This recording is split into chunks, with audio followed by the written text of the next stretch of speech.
Every person who has become successful has simply formed the habit of doing things that failures dislike doing and will not do. Let me read that to you again.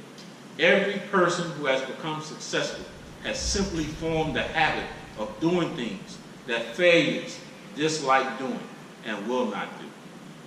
Also, your attitude is either your best friend or your worst enemy, your greatest asset or your greatest liability. Your attitude,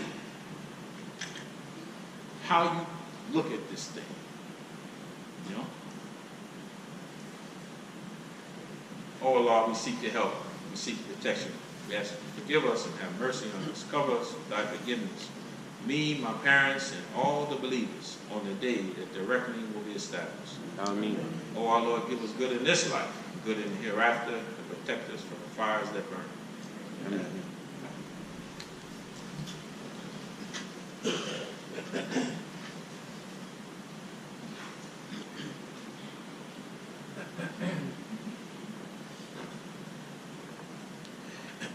Bismillahirrahmanirrahim. Alhamdulillahi Rabbil Alameen. With God's name, the merciful benefactor, the merciful redeemer. In conclusion here,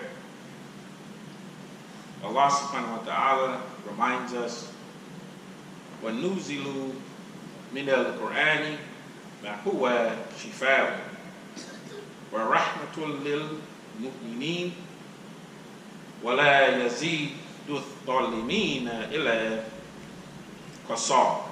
Subhanallah wal-Azim.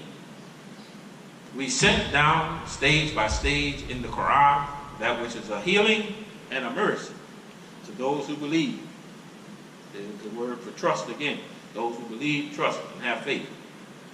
To the unjust, it causes nothing but loss after loss. Listen again, dear people. We sent down the Quran stage by stage.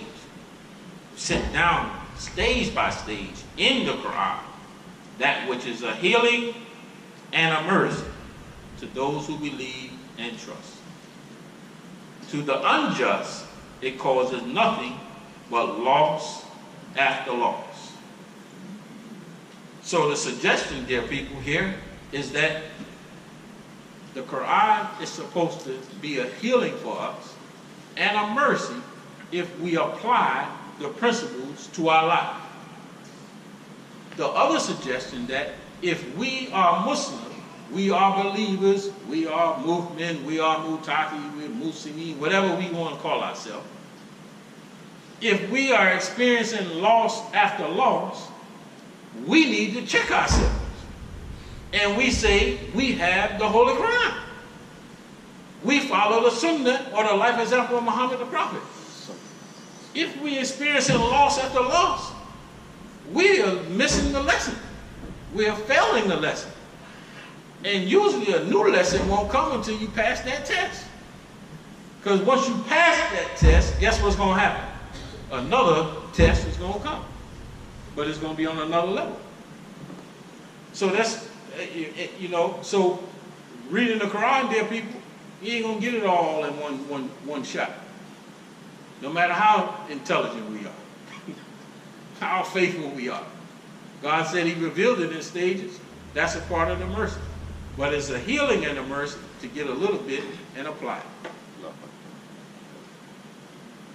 To the unjust, it just caused nothing but loss after loss. So it says that you got to also approach the Holy Quran in a purified state, not just washing your hands. Your mind and your thoughts, your spirit and your will in which you're approaching has to also be purified. And you can't pour water on that. You have to think on that. And when you think on that, I tell these young people all the time, your behavior is never going to change until you think that what you're doing or what you're saying is wrong. Your behavior, attitude is never going to change. If you think it's okay, then you're going to keep on doing it. But when you think that is wrong, it's detrimental. And I'm not going to achieve like God wants me to achieve. When you think that, then that's going to be the start of you creating new habits. Inshallah. Inshallah.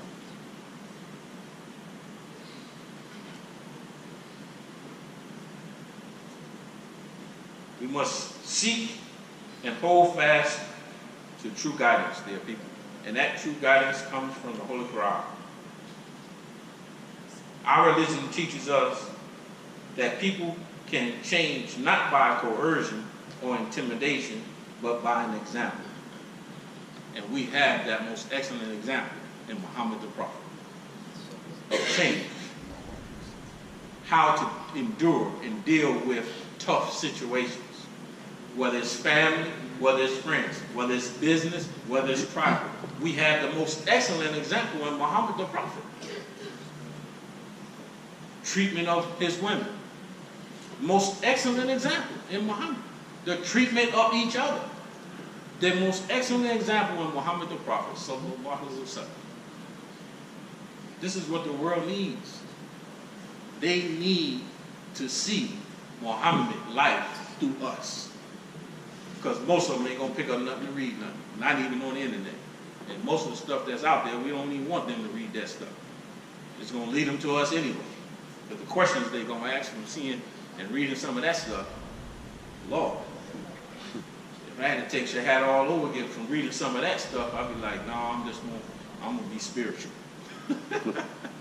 It's like, no, I can't follow that example. I can't follow what I'm seeing and people perpetuating to be that of Muhammad. No. But we know the truth is in the Quran. And we know that Muhammad the Prophet, by Allah's mercy, Allah gave us Muhammad to be the seal. But he's the most excellent example. Let us emulate that. And let us ask Allah to guide us and protect us. To protect this great religion. Even though Allah has the ability to protect it all on his own. That's what he promised about the Quran. Whether you or I read it or not, he says that he will protect it from perversion. And we bear witness to it. There are many people who have become hafid to preserve and protect the holy word. Let us preserve and protect it with our actions. Inshallah. Oh Allah, we seek your help and seek your protection. We ask that you give us good in this life and good in the hereafter and protect us from the fires that burn. Oh our Lord, let our hearts not deviate, that thou hast guided us, but grant us mercy from thine own presence, for thou wilt grant us mercy without measure. Oh Allah, accept our dua, accept us turning to you as Muslim, accept us turning to you as believers, those who trust and have faith in you. Ameen.